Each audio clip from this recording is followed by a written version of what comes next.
কর্মসূচিতে ব্যর্থ হয়েই সংসদ থেকে পদত্যাগের ঘোষণা বিএনপির এমপিদের, মন্তব্য ওবায়দুল কাদেরের।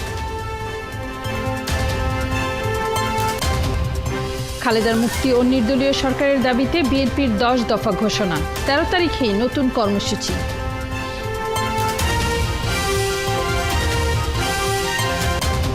বিএনপির সমাবেশকে কেন্দ্র করে সতর্ক অবস্থানে আওয়ামী লীগ, গণপরিবহন সংকটে মানুষের ভোগান্তি।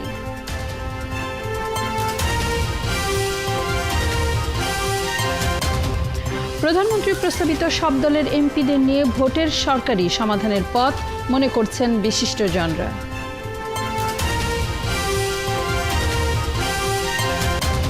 কাতার বিশ্বকাপ থেকে রোনালদোর পর্তুগালের বিদায়, কোয়ার্টার ফাইনালে মরক্কোর কাছে হার।